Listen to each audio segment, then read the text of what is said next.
Hello, everybody. It is Kobe Warner. This is Koblizzy. Welcome to episode 71. I'm so happy to be here.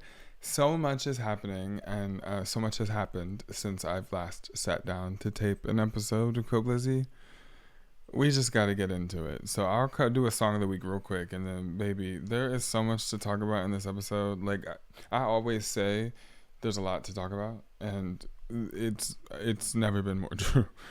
Um, I'm still obsessed with Blackout, Britney Spears. That is such a good album, and I'm getting like into the second half of the album now. I'm like really listening to the whole thing. It's really good. Also, just before I say the songs I like from Blackout again, "Sweet Sounds of Heaven." It's a Rolling Stones song featuring Lady Gaga. Really good. It came out a couple years ago. I just heard it like last week, 2 weeks ago. Really into that. So just wanted to say "Sweet Sounds of Heaven." There's like a couple versions of it on streaming services, so you can pick your player, and choose your fighter. Um, what was I saying? Oh, Blackout. So when it comes to Blackout, I already said I love "Give Me More, Piece of Me," Radar, like the beginning. "Break the Ice" as Fire, Heaven on Earth, still the beginning, Fire. "Get Naked," I Gotta Play on Freak Show. Like the first 7 tracks, 8 tracks, 9 tracks, 10 tracks, they're really all incredible. And then there's only 13 tracks, and then it's over. And then there's a bonus track called "Everybody." It's the whole album's good, really. I have like basically the whole thing favorited.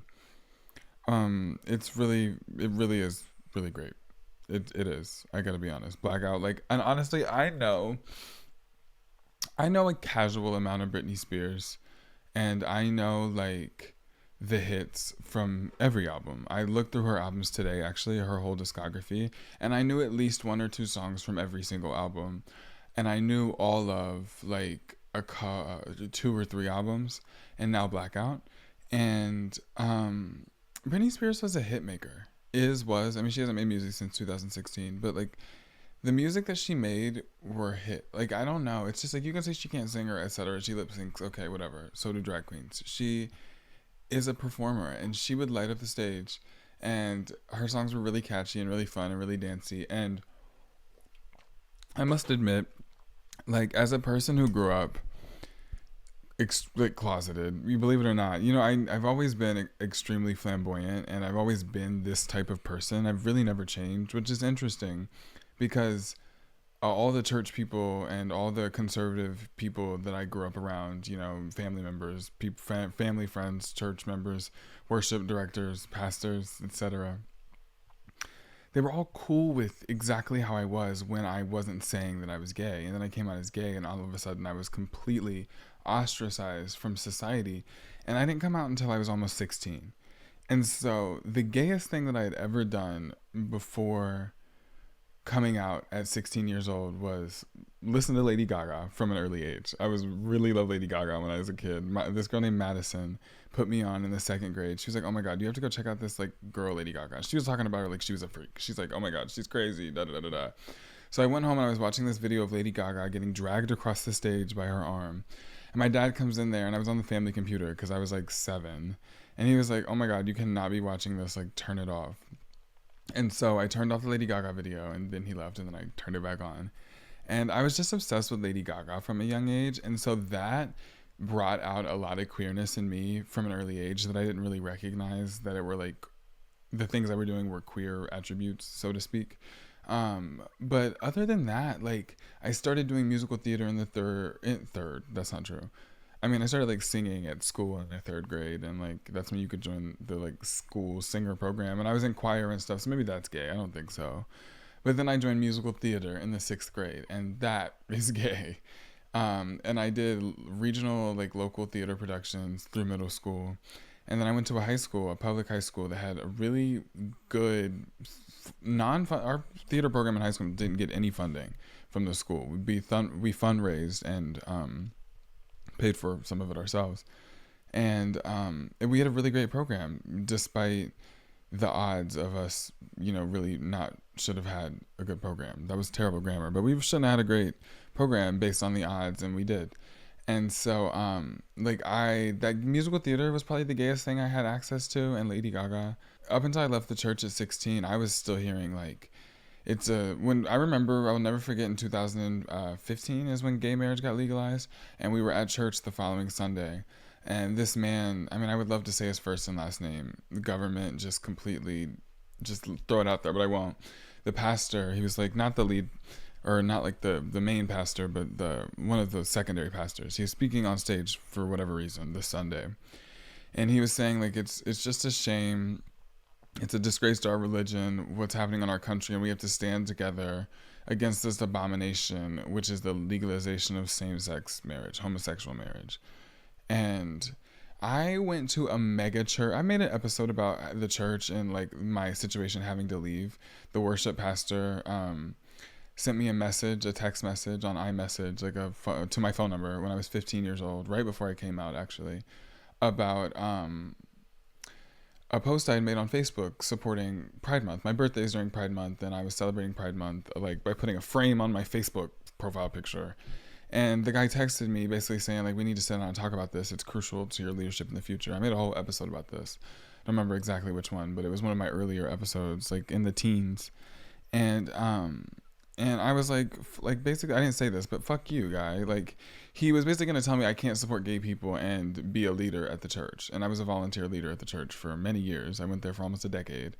And it was a mega church in our area. And so a lot of people I knew went there. Basically, half the school went there, my high school.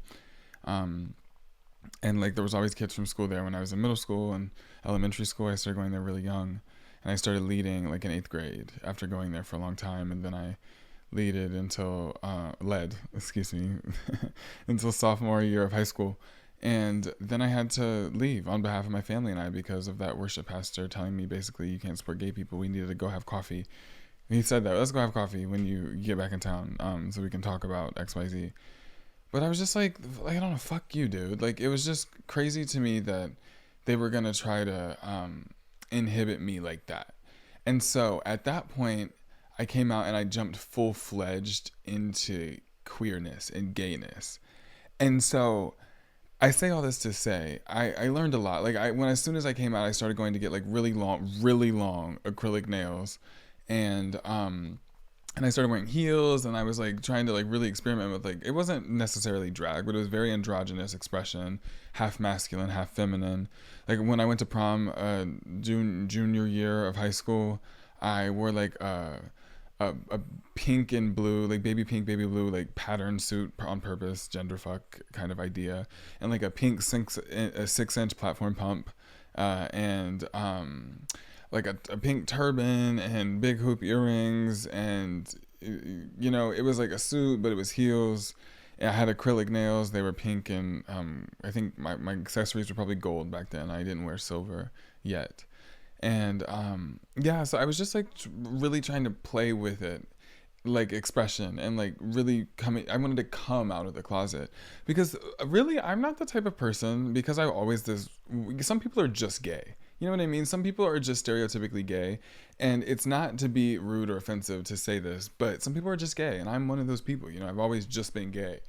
And, some people just are. I don't know what makes us think people are gay, but whatever that is, I am it, and that's fine. And some people aren't. And, that's the problem, is to hold everybody to a same standard. Or like, I'm not like really, also, by the way, I jump all over the place, I really experiment with the masculine and the feminine, and so I don't mind, being called gay. I am gay. The way I talk is gay. The way I act is gay. What I like is gay. The music I listen to is gay. The TV shows I watch are gay. Gay. But I'm also a lot more than that as a person. But anyway, the reason I've jumped into this tangent, what I was saying is that when I started being gay and learning gayness at 16, I had always been a person who was gay. I've always been. It's something you own. It's something you are. I've always been, but I wasn't growing up with the culture. And so I was 16 years old and I became like one again, because you have to relearn it's a different world. It's a different life. And so I say all this to say, and how many times have I said that specifically? I say all this to say, what I'm saying is that there were blind spots, and Britney Spears was one of them. I know that was a really long tangent back to Britney Spears, but I didn't know all of Britney Spears. I didn't realize how real Britney Spears was. Do you know what I mean? Until I knew. And it was in the past couple of years. Bella showed me some music. I listened to some of my own. And yeah, there were some blind spots when you grow up in a culture that denounces queerness and suffocates queer joy and gay joy and people who are so lively otherwise. Talking about myself. Um, like I remember one time they were talking about like, oh, he was like, oh, the worship pastor was like, well, just backstage, just candidly one time, oh, well, the liberals were too something to go to Chick-fil-A or something like that. He just made they make weird comments. Like looking back, it was all very inappropriate. But like I said, it was a huge church and like everybody went there and it was cool to perform there and sing there and like be in front of all these people. And they had a really like high production value, and they spent a lot of money on that stuff, so it was cool to participate. It's my first time ever using like in-ear monitors. They were bougie, but they were reductive and simple-minded and unkind and not great people. And that's why I'm like, I mean, not to like step on anybody's toes, but that's why I just really don't fuck with organized religion. Like, you can be whatever you want to be and identify as whatever around me. I'm never going to try to step on your toes. But personally, like, I just couldn't go to church again. Like, I grew up in church. I was at church all the time, every week. And I also sang in different churches in my hometown in southern Georgia a lot. So I like was familiar with a lot of different congregations and, you know, pastors and worship leaders and whatever, because I was singing like everywhere, especially during the holidays. And so to be at church so much, to be in churches so much at one point in my life, and to have such negative experiences, I don't know. I don't like to go. I don't like to be in a service. Like, I'll go in a beautiful old church, historical stuff. That's not what I mean. But I'm like, I don't like to go to a church service. Like, I just sit there and I like tap my foot. And I'm like, I'm ready for this to be over. It just is kind of like traumatic, honestly.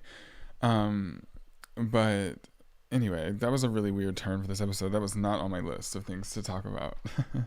All I was saying is there were blind spots in my gay culture awareness. Like, I didn't start watching RuPaul's Drag Race in entirety. Like, I'd seen compilations and like iconic moments, but I didn't start watching full seasons until 2020. Season 12 was the first season I ever watched live on television. And I immediately started like watching all the seasons because it was the pandemic, the quarantine, like obviously. And so I watched like all the seasons. I caught up really fast. And I've seen all the seasons at least once now. And not just America. I've seen all of US All Stars. I've seen all of US RuPaul's Drag Race. I've seen all of UK. I've seen Canada. I've seen Canada versus the World 1. I'm watching Canada versus the World 2 right now. It's airing. I just finished All Stars 9. I'm going to talk about that a little bit later. There's a winner. So I'll talk about that with spoilers, but it's not going to be until later, so I'll let you know. I'll put it at the end, so you don't have to click off the episode until the end. Love you. I care. I've just seen a lot of Drag Race, is my point. But I didn't start watching until 2020, so that's like 4 years ago.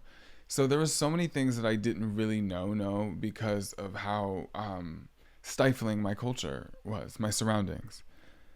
And so I was like, when I came out and I started wearing heels and stuff, I was like the only person doing that at my school.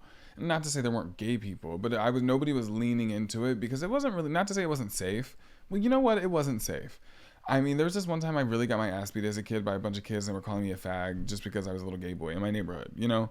But back to high school, when I was walking into prom in that pink and blue outfit and heels and the turban and whatever, in that outfit I was telling you about, when I was walking in there, the principal, he was cool, but he looked at me and he said, "Kobe, be careful." And he told me not to go to the bathroom alone. He told me to take somebody to the bathroom with me.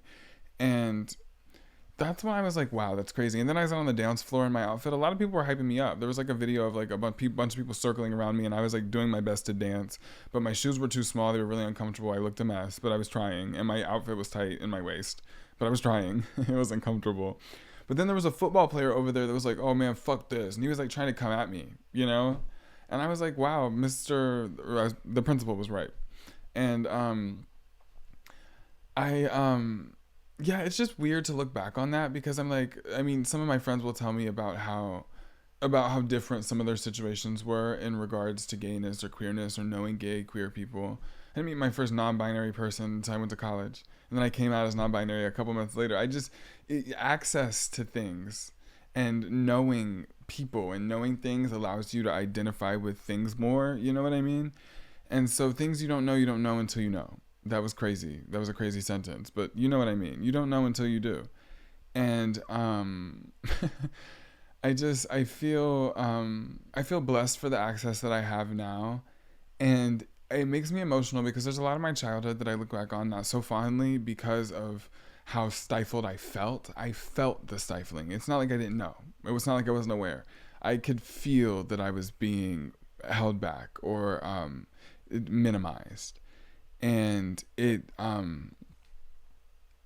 I think about now, and many people said this. I think I probably heard this on the internet and then was like, wow, that really resonated with me. But, and I don't know where, so I couldn't tell you. But to think about the person that I was, to think about being a kid, to think about being 10, 11, 12, and to think about realizing that I was gay at that time, like sixth grade, and really understanding the word, because I'd been, like, people were calling me a fag in the fourth grade. I'm on the playground. I remember it vividly. Slade. Like, I'll call him out by name. I don't give a fuck. But I'm just like, to think about stuff like that, and I didn't know what that meant at the time. And then in sixth grade, I was like, oh, wow, I am a fag. And so then I tried to date a girl, and I was like, maybe I'm not, and I tried to date her, and I was a fag. And I couldn't even like touch her. Like one time, this is true. One time, we would go to the water park at the end of, it was called Summer Waves. We go to the water park at the end of every middle school year. And at the end of seventh grade, I was dating this girl, and somebody was like, oh, I thought Kobe was gay. And I grabbed my girlfriend at the time by the wrist, not her hand, by her wrist. And I was like, no, me and Hallie are dating. And I grabbed her wrist. I couldn't grab her hand. I'm like, I dated her for like a month or two. That was a relationship, so to speak, but it's middle school. And then I talked to this senior when I was a sophomore, the fall of my sophomore year. I talked to this senior girl for like a month or two.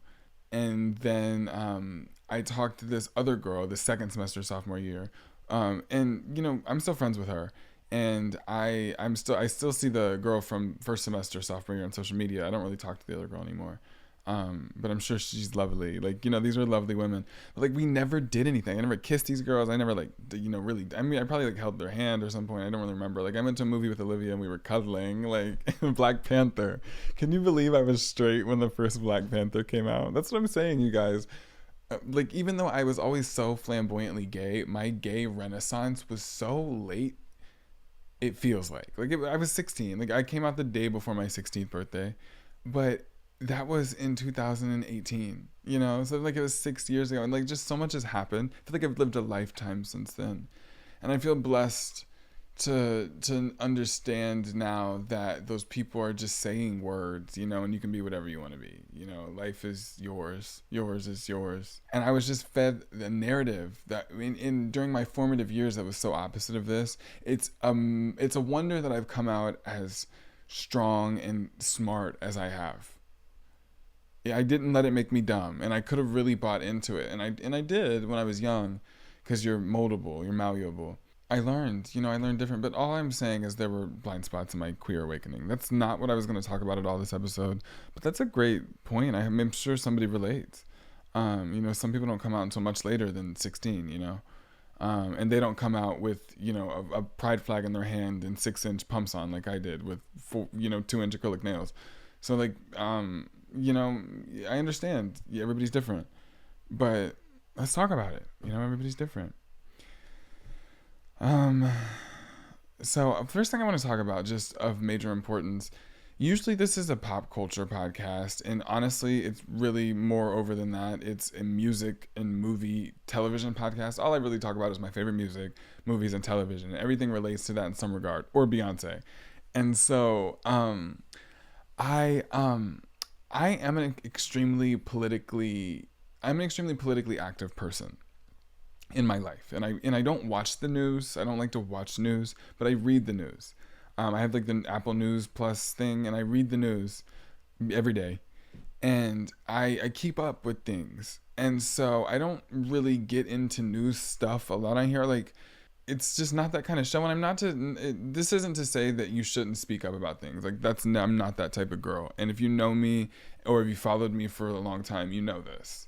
But I don't go out of my way to harp on things of a political nature on this show. And that's all I'm saying. With that being said, we're in a dire situation in this country right now, and there is a statement, or there is a couple of statements I'm going to make now that I just feel like I cannot not make.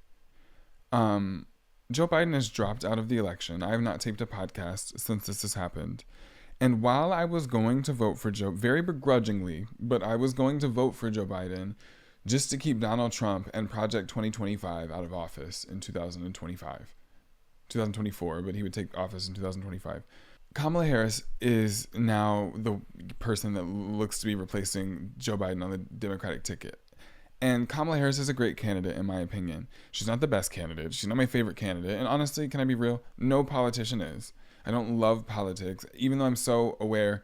I'm not aware out of love for politics, just to be clear. I would love to not know anything. I would love to be a straight white dude that didn't have to read the news.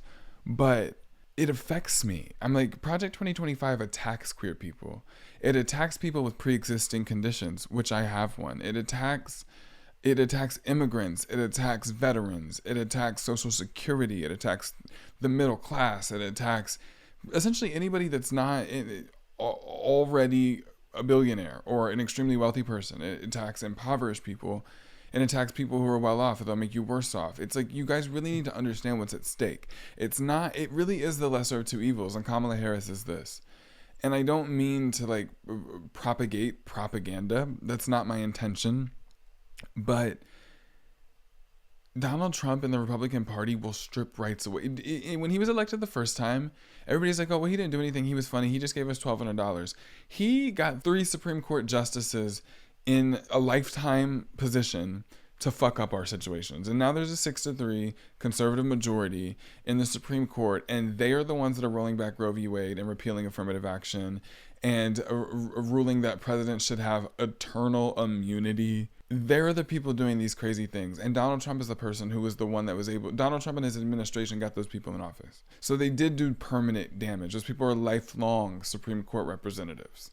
Lifelong. And that's just one of the many things. Like, the first thing he did in office was a Muslim ban. But he's not racist. He's not xenophobic. Are you serious? He's always been racist. He's always been xenophobic. He's always been a homophobe. He's always been a transphobe. He's always been a misogynist. Always. He's always been against the middle class and impoverished people. He's always been against black people. And I don't care what gay person or what black person or what music star or what fucking reality star Savannah Chrisley ass bitch they put on the stage at the Republican National Convention to try to convince me Donald Trump is not a dickhead. He is. He's a dickhead. Vote for Kamala Harris, please. If you're old enough, register and please just vote.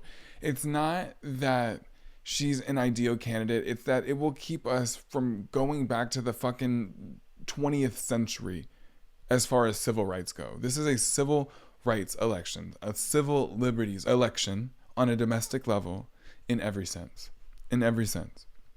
And I understand the pressing issue of Palestine and of Gaza and of the genocide taking place there. I understand and I get it. But I think that and please hear me when I say this and do not misunderstand me, do not misconstrue my words. I think there is a disparity in some of your minds due to internet culture on what can happen in this country. Everybody's like, everybody understands the gravity, not everybody, but people with sense understand the gravity of the situation of what's happening in Palestine. And that people are dying for no reason, innocent people for dying for no reason, just because. But people on the internet are like, well, I'm not voting because Kamala Harris isn't going to do anything about Palestine. You think this country can't get worse. You think that Donald Trump won't get in office and enact this. Go read that 900-page Project 2025 shit. It's fucking nuts. Go read it. I'm sure you haven't. If you read through it, you'll realize that your veteran family members are going to get their benefits cut off. Social Security is no more. Gay marriage will be repealed. Abortion, goodbye. It's illegal everywhere.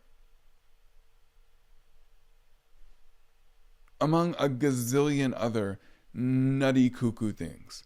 It's really a choice. Oh, I'm not going to vote. I'm not saying Kamala Harris is the best option. I'm just saying Kamala Harris is going to keep our country from going back to 1960. If you don't take care of you, if you don't sweep your own fucking front and back porch, bitch, how are we going to help Palestine? If we can't leave our fucking house without getting nuked by the police officers. Let's talk about Sonya Massey, a black woman who called the police officers for help because she thought she saw a prowler outside of her apartment. They show up, 2 guys. One of them being a 30-year-old named fucking Sean. And they look around, they don't see anything. They go knock on her door, they say we don't see anything. They seem to think she's behaving oddly, and they say she's struggling to answer questions. There's body cam footage. You can watch it. It's horrific. And he says, how's your mental health doing or something like that? And she's like, yes, I took my medicine. And they start to think her behavior's weird. So they start asking her a bunch of fucking questions. Like she didn't call them for help and asked to see her identification and thought that took too long. And then they saw that she had a pot of boiling water on the stove. So she went to turn off the boiling water. She picked it up and he's like, oh, don't throw it on me. Don't throw it on me. She said something about, in the name of Jesus, I rebuke you. And he's like, I'm going to shoot you if you throw the water on me, which she never implicated she was going to do. She was picking it up off of the burner because he told her that there shouldn't be any fires. I mean, look it up. Read the article. I just did. And I mean, he's like, I'll shoot you in the head. Da da da da. And then he shoots her in the fucking head. He shoots her 3 times. One of them being the fatal shot to the head. But he's like, oh, she's gone. She's done. The other guy, I'm sorry, not trigger warning. The other guy looks down and she wasn't passed away yet. She was still breathing. And then he walks outside and on the body cam calls her a crazy bitch. And then Donald Trump's fucking dumbass gets on a stage last night and says he wants to grant police officers federal immunity on all regards, on all counts, on anything. And that's what happened to Sonya Massey last week. Are you fucking serious? There's a choice in this election. Vote for Kamala Harris. I'll leave it at that. But I'm just like, moving on, you guys. Everything else will be less graphic. But I cannot say things. I have this podcast. I've been doing it for years. I can't not talk about something like this. Do you know what I mean? I have to. And I also have to put on Bird's Bees. My choice is Aquaphor, but I lose them all the time, and this is all I have left. Honestly, so much has been going on, just in general. Like, I told you I was in DC. I got really sick from a blood disorder attack. And then I came home, and I immediately was super busy. I was getting auditions. Like, with the entertainment industry, you never know, like, when you're going to get auditions. And auditions is how you get work, but sometimes there's a dry spell. And I guarantee you, and I shit you not, every single time it rains, it pours. You get one audition, you get 8. You get one audition, you get 12. It's like, it's ridiculous. You get so many at one time. And so I started getting a couple auditions when I got home.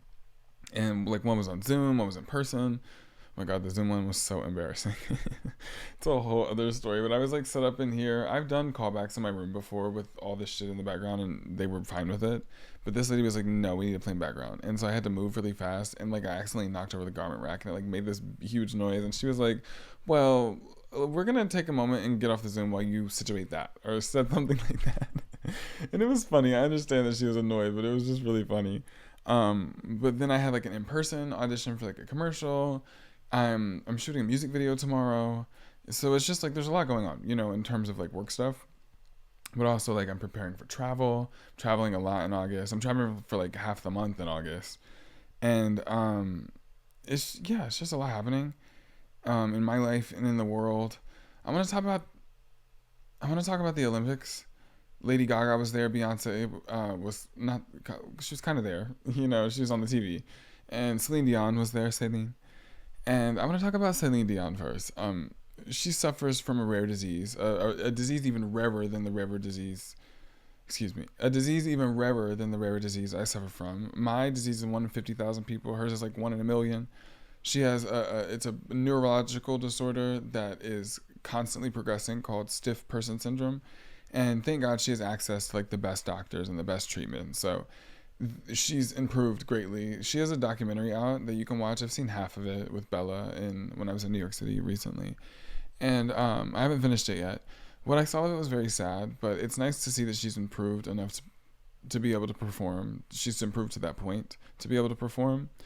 Because her performance of the French piece that she sang as the closing number from the Olympic opening ceremony was absolutely masterful. It was incredible. It was, she's a fantastic live singer and always has been, but it was like one of her best performances, which is crazy considering everything she's been through and everything she suffered from her diagnosis. It's funny.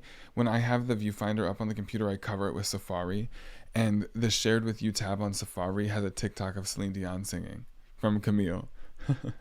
So I can see her right now, the very performance I'm speaking about, and Lady Gaga right next to her. Celine was incredible. She was really, really amazing. And I've watched that performance literally 20 times, and that's not hyperbolic. Like, definitely isn't. I've watched it so many times over and over again just to be like, wow. And to watch how she's like choking back the emotion. Because I can only imagine, based on watching her documentary, I can really, truly envision how, how much of a moment that was for her. She spent really her entire life singing. And to have it taken away from you for no reason, really, and seemingly, just, from a rare condition you've never heard of, is so upsetting. And to be able to gain back the strength to be able to perform at an event of such magnitude, on the Eiffel Tower. Did I say that? It's on the Eiffel Tower. Just wow. Céline was incredible. And Gaga was like the opening person of the opening ceremony. She was good. She was interpreting, she was remaking the a performance of the numbers she was doing. And it was very camp and very kitschy and very Gaga. And I really liked that number as well. And besides Céline, my favorite thing I think was Beyoncé using Yaya to announce Team USA. And I think my favorite thing besides Céline was Gaga. And I think my favorite thing besides Céline was Beyonce using Yaya to announce Team USA. Like, bitch, she ate that. It was really good. And it was so, again, camp and just drama. And I love how she remade the song and re-recorded some bits to like go along with what was happening. It was really, really cool. So if you haven't seen that, go watch it. She said it's a beautiful, bold, complicated nation. Beyonce, you're right about that. Everybody register to vote, please. And yeah, Gaga was great.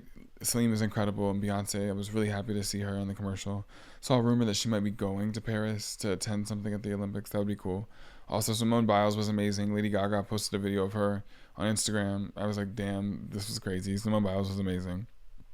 She really is like a legendary. I mean, obviously she is like the most awarded gold of all time, but she's just really great. Really, really great. Something else I want to talk about actually is Pink Pantheress. She's not an artist that I'm super like. I know The Boy's a Liar, and I listened to her new album after being prompted to do so, after hearing some of her recent comments and interviews.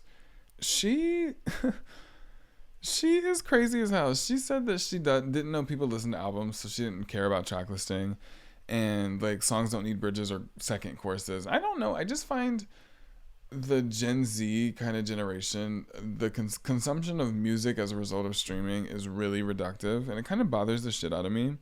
And it's not to say people can't do what they want. Like, obviously, like, Touch Some Grass Kobe, she can listen to music however she wants to. But to hear a famous musical artist say they didn't know track listing on an album mattered is kind of crazy to me. Because I grew up on people like Beyonce, who famously said, people don't make albums anymore. And she's right. They literally don't. They don't even care about track listing. She's literally, that's not a reach. She was making a blanket statement. Like, it's literally the truth. And she said that 10 years ago. And for that to be the case is really nuts. In my humble opinion, I've never made an album, but when I made an EP, it was very conceptual, and all those songs were very related to each other in terms of story, and I really had an idea and a thought process behind it. So if I ever made an album, it would be the same way. So to hear that people don't even conceptualize track listing, or some people don't, is crazy. And I like Pink Pantheress' new album, and I like The Boy's a Liar. Like, I like it. It's not really my kind of music.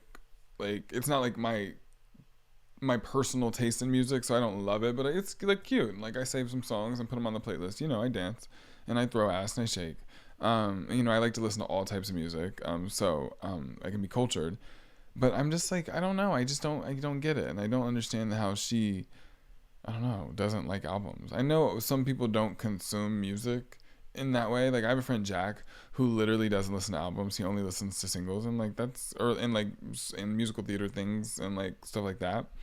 But to hear musical artists say they don't listen to albums, I'm like, that's nuts. I think that's crazy.